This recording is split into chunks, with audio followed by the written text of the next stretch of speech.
بسم اللہ الرحمن الرحیم الحمد للہ رب العالمین الصلاة والسلام علی اشرف الانبیاء والمرسلین نبینا محمد وعلی آلہ وصحبہ اجمعین اما بعد۔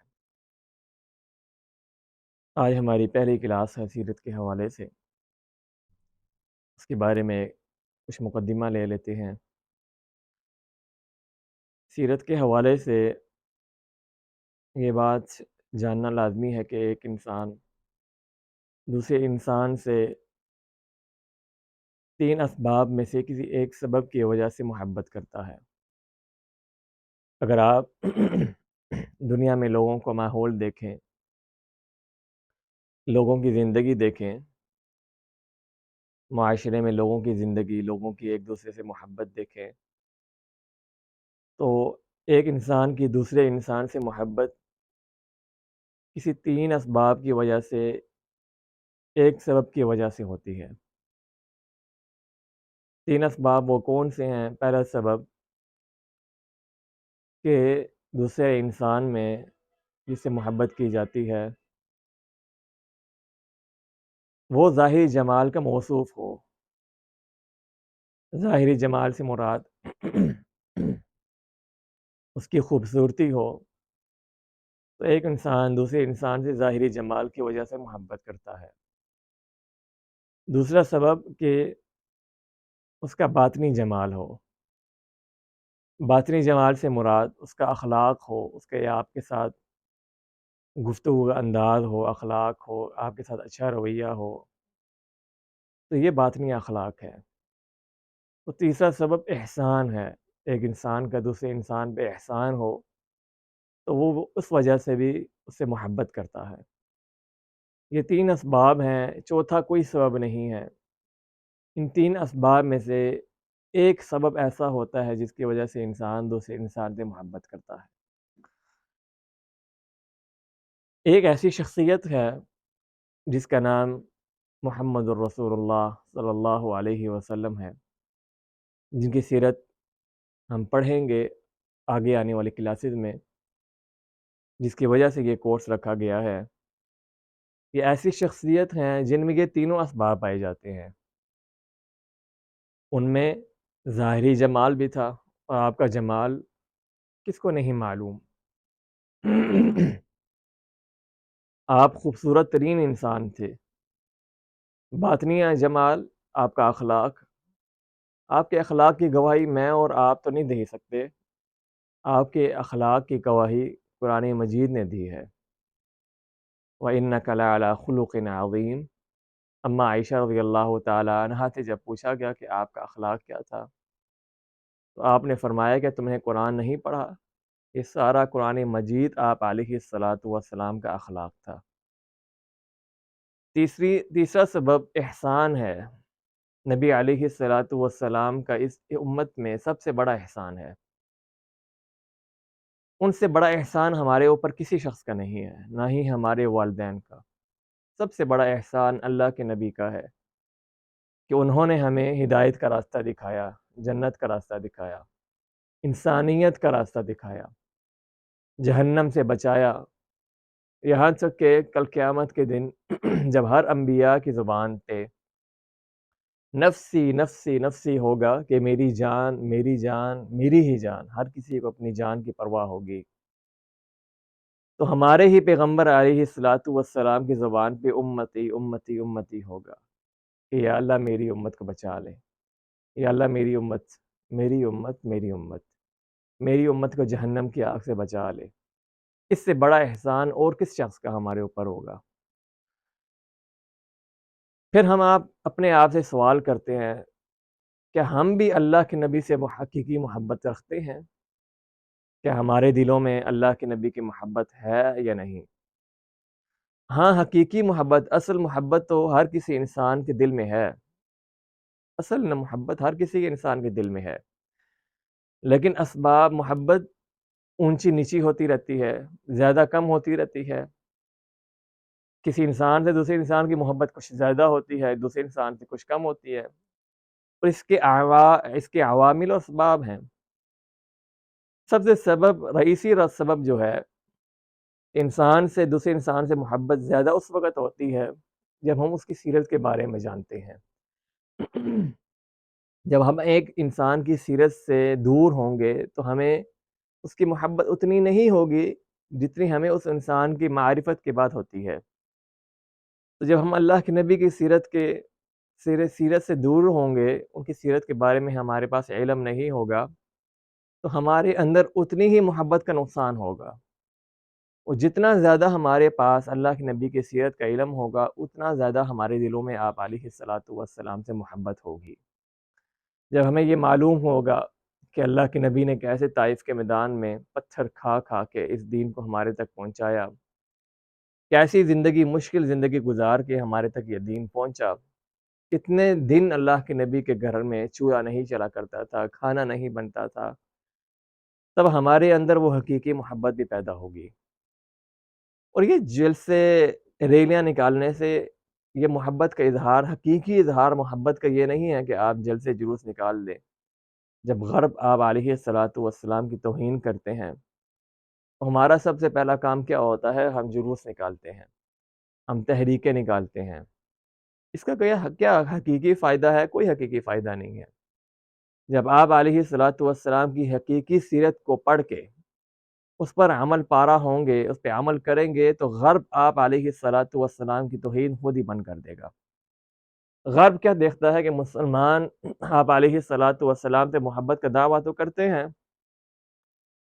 لیکن اس پر عمل نہیں کرتے، جو آپ علیہ الصلاۃ والسلام کی سیرت ہے اس پر عمل نہیں کرتے۔ کتنے ہی لوگ ہیں اس معاشرے میں جن کی داڑیاں جو ہے وہ کٹائی ہوتی ہیں، کیا یہ اللہ کے نبی سے محبت ہے؟ بس جلوس اور تحریکیں نکال دینا یہ اللہ کے نبی سے حقیقی محبت نہیں ہے۔ حقیقی محبت یہ ہے کہ آپ علیہ الصلاۃ والسلام کی سیرت کو جاننے کے بعد اس پر عمل کیا جائے۔ ہمیں اپنے نبی علیہ الصلاۃ والسلام کا ثلاثی نام بھی نہیں یاد، ثلاثی نام بھی نہیں یاد، پھر ہم دعویٰ کرتے ہیں کہ ہم آپ علیہ الصلاۃ والسلام کے عاشق ہیں، ہم آپ علیہ الصلاۃ والسلام سے محبت کرتے ہیں۔ یہ کیسی محبت ہے جب ہمیں آپ علیہ الصلاۃ والسلام کا ثلاثی نام ہی نہیں معلوم؟ تو ہم اپنے دعوے میں جھوٹے ہیں، سیدھی سی بات ہے، ہم اپنے دعوے میں جھوٹے ہیں۔ یہ حقیقی دعویٰ، عشق کا دعویٰ، محبت کا دعویٰ، یہ ظاہری قول ہے، حقیقی دعویٰ نہیں ہے، حقیقی محبت نہیں ہے۔ آپ علیہ الصلاۃ والسلام کی بعثت سے پہلے ہم کیا تھے؟ ہم انسان بھی نہیں تھے۔ اگر دیکھا جائے تو ہم انسان بھی نہیں تھے، ہم حیوانوں کی زندگی گزار رہے تھے۔ جعفر ابن ابی طالب رضی اللہ تعالی عنہ جب حبشہ کے ملک نجاشی کے پاس گئے اور اس نجاشی نے جب پوچھا کہ آپ لوگ کیسی زندگی گزار رہے تھے، تو جعفر ابن ابی طالب رضی اللہ تعالی عنہ کا کیا جواب تھے؟ فرمانے لگے ہم جاہل قوم تھے، ہم قطع رحمی کرتے تھے، ہم زنا کرتے تھے، ہم شراب پیتے تھے، ہم میں سے قوی شخص ضعیف شخص کو کھا لیتا تھا، اس کے حقوق لے لیتا تھا۔ یعنی ہمارا نظام جنگلوں والا قانون تھا۔ جنگل میں کیا ہوتا ہے کہ ایک قوت والا جانور، طاقتور جانور کمزور جانور کو کھا لیتا ہے۔ ہمارا نظام بھی جنگلوں والا قانون تھا۔ لیکن پھر آپ علیہ الصلاۃ والسلام کی بعثت ہوئی اور ہمیں عزت ملی، ہمیں شرف ملا، ہم انسان بنے۔ کس کی وجہ سے؟ اسلام کی وجہ سے۔ اسلام کس وجہ سے آیا؟ کس نے ہمارے تک اسلام پہنچایا؟ اللہ کے نبی نے۔ یہ ہمارا ہم پر اتنا بڑا احسان نہیں ہے؟ ہمیں عزت اور شرف کس وجہ سے ملی؟ اسلام کی وجہ سے۔ ہمیں اچھا لباس پہننے سے، ترقی کرنے سے، شہرت رکھنے سے عزت نہیں ملی، عزت ملی ہے صرف اسلام کی وجہ سے۔ جیسا کہ عمر بن خطاب رضی اللہ تعالی عنہ کا مشہور قول ہے، نحن قوم اعزنا اللہ بالاسلام، ہم وہ قوم ہیں جنہیں اللہ نے اسلام کی وجہ سے عزت دی ہے۔ اور اگر ہم اسلام کو چھوڑ کے کسی اور چیز سے عزت لیں گے، کسی شہرت کی وجہ سے، کسی ملک کی چپلوسی کرنے کی وجہ سے عزت مانگیں گے، تو اذلنا اللہ تعالیٰ ہمیں ذلیل کر دے گا۔ آج وہی ہو رہا ہے اپنے معاشرے میں۔ اگر دیکھیں مسلمان غرب سے عزت مانگتے ہیں، کفار سے عزت مانگتے ہیں، کفار ہماری تعریف کرے، ہم غرب کا لباس پہنتے ہیں، ہم غرب جیسا سونا، اٹھنا، بیٹھنا، کھانا، پینا، پہننا ہمارا غرب جیسا ہے، کافروں جیسا ہے۔ ہم چاہتے ہیں، ہم سوچتے ہیں کہ اگر ہم نے غرب جیسی چیزیں اپنے میں لے آئے، جس طرح کفار ہیں، اس طرح ہم نے لباس پہن لیا، اس طرح ہم کھائیں گے، اس طرح ہم پئیں گے، اس طرح ہم سوئیں گے، تو ہمارے اندر عزت آئے گی۔ یہ اصل عزت نہیں ہے، عزت صرف اسلام کی وجہ سے آئے گی۔ ابو عبیدہ ابن جراح رضی اللہ تعالی عنہ نے جب حضرت عمر بن خطاب کو دیکھا کہ جب وہ بیت المقدس کی چابیاں لینے گئے تھے تو وہ ایک نہر کو پار کر رہے تھے، تو عمر بن خطاب نے اپنے جوتے اتار کے بغل کے نیچے لے لیے اور آپ نہر پار کرنے لگے۔ اب ابو عبیدہ نے جب یہ ماحول دیکھا تو ان کے دل میں ایک چیز آ گئی کہ لوگ کیا کہیں گے، کہ یہ مسلمانوں کا اتنا بڑا خلیفہ، اور اس کی حالت دیکھیں، جس کے کپڑوں میں 12 پیبند لگے ہوئے ہیں، ٹانکے لگے ہوئے ہیں، کہ جب کپڑا پھٹ جاتا ہے تو ہم ٹانکے لگاتے ہیں، تو لوگ کیا کہیں گے کہ یہ مسلمانوں کا اتنا بڑا خلیفہ جو ہے وہ اس حالت میں ہے۔ تو عمر بن خطاب کا یہی جواب تھا جب انہوں نے ابو عبیدہ کے سینے پہ تھپڑ مار کے کہا، نحن قوم اعزنا اللہ بالاسلام، ہم وہ قوم ہے ابو عبیدہ جسے اللہ رب العزت نے اسلام کی وجہ سے عزت دی ہے، اسلام کی وجہ سے۔ اور اسلام کیسے ہمارے پہ پہنچا، کیسے ہمارے تک پہنچا؟ اللہ کے نبی کی وجہ سے۔ تو یہ سب سے بڑا احسان ہے اللہ کے نبی کا ہم پہ۔ دوسرا سوال یہ کہ ہم سیرت کیوں پڑھتے ہیں؟ ہم اپنے اسلاف کی سیرت کیوں پڑھتے ہیں؟ دیکھیں، ہم اپنے اسلاف کی سیرت اس لیے پڑھتے ہیں کہ ہمارے اسلاف کی سیرت میں ہمارے لیے عزت ہے۔ ہم جب ان کی سیرت پڑھتے ہیں تو ہمیں معلوم ہوتا ہے کہ ہمارے اسلاف کتنے ایمان میں پختہ تھے، کیسے انہوں نے کفار کا مقابلہ کیا، کیسے انہوں نے جنگیں لڑی ہیں۔ تب ہم اپنے اسلاف کی جب سیرت پڑھتے ہیں تو ہمارے اندر وہ عزت پیدا ہوتی ہے۔ علی بن حسین رحمہ اللہ فرماتے ہیں کہ ہمیں قرآن ایسے سکھایا جاتا تھا جیسے قرآن ہمیں سیرت اللہ کے نبی سے ایسی سکھائی جاتی تھی، اللہ کے نبی کی سیرت جیسے ہمیں قرآن سکھایا جاتا تھا، ایسے ہمیں اللہ کے نبی کی سیرت اور مغازی سکھائے جاتے تھے۔ اسی طرح سعد ابن ابی وقاص رضی اللہ تعالیٰ عنہ اپنے بیٹوں کو کہا کرتے تھے، تعلموا سیرت اجدادکم، اے میرے بیٹو اپنے اجداد کی یعنی اپنے اسلاف کی سیرت کو جانو، ان کے مغازی جانو، ان کے غزوات جانو، فإن فیہا عزکم، اسی میں تمہارے لیے عزت ہے، اسی میں تمہاری عزت ہے۔ تو یہ تدوین سیرت اللہ کے نبی کے زمانے، صحابہ کرام کے زمانے سے شروع ہو گئی تھی۔ کہ سیرت کا علم کب تدوین ہوا تھا؟ تو صحابہ کرام کے زمانے سے ہی سیرت کا علم تدوین ہونے لگ گیا تھا، اور سب سے پہلے جس نے سیرت کا علم جو ہے وہ کتابی صورت میں تدوین کیا وہ ابن اسحاق رحمہ اللہ تھے۔ انہوں نے اپنی کتاب، ابن اسحاق نے ایک کتاب لکھی تاریخ کے بارے میں، سیرت کے بارے میں، اور اسی کتاب کو پھر ابن ہشام رحمہ اللہ نے تہذیب کیا، مہذب کیا، اس کو بہترین بنایا، اور آج کل ہمارے ہاں وہی سب سے معروف کتاب ہے۔ اس کے بعد جتنی بھی سیرت کی کتابیں لکھی گئی ہیں، ابن اسحاق کے بعد، ابن ہشام کے بعد جتنے بھی تاریخ کی سیرت کی کتابیں لکھی گئی ہیں، یہ سب مؤلفین اور سب یہ کتابیں عیال تھی ان دو کتابوں کی، جو ابن اسحاق اور ابن ہشام کی تاریخ تھی۔ تو سب سے پہلے جنہوں نے سیرت پہ کتاب لکھی وہ ابن اسحاق ہیں، اور اس کی تہذیب جو کی وہ ابن ہشام ہے، تاریخ ابن ہشام کے نام سے جو مشہور ہے۔ اب ہمارے جو دورے کی کتاب ہے ارجوزۃ المیئیہ فی ذکر حال اشرف البریہ، یہ 100 ابیات پہ، 100 اشعار پہ مشتمل ایک کتاب ہے۔ 100 اشعار ہیں اس میں آپ علیہ الصلاۃ والسلام کی ولادت سے لے کے آپ علیہ الصلاۃ والسلام کی وفات تک ان اشعار میں آپ کا ذکر ہے، جن کے مصنف علی ابن ابی العز الحنفی رحمہ اللہ ہے، جو کہ دمشق کے تھے، اور دمشق میں قاضی تھے۔ ابو الحسن آپ کی کنیت تھی، اور آپ کے والد صاحب بھی دمشق میں قاضی تھے۔ اور ان کی مشہور کتاب شرح عقیدہ طحاویہ آپ لوگوں نے سنا ہوگا، سب سے مشہور کتاب جن کی وجہ سے ابن ابی العز الحنفی رحمہ اللہ مشہور ہیں، عقیدے کی بہت پایا اور بہت عمدہ کتاب ہے شرح عقیدہ طحاویہ، جو احناف کے عقیدے کی کتاب ہے، بلکہ ہمارے اہل سنہ والجماعہ کے عقیدے کی کتاب ہے عقیدے کے بارے میں۔ ان کی یہ سب سے مشہور کتاب تھی، اور آپ کی مشہور اساتذہ میں سے ابن کثیر رحمہ اللہ تھے، جو آپ کے مشہور استاد تھے۔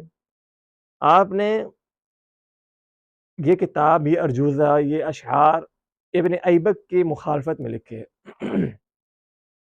ابن ایبک نے نبی علیہ الصلاۃ والسلام کی سیرت کے بارے میں کچھ اشعار لکھے تھے، جس میں اس نے کافی غلو کیا تھا۔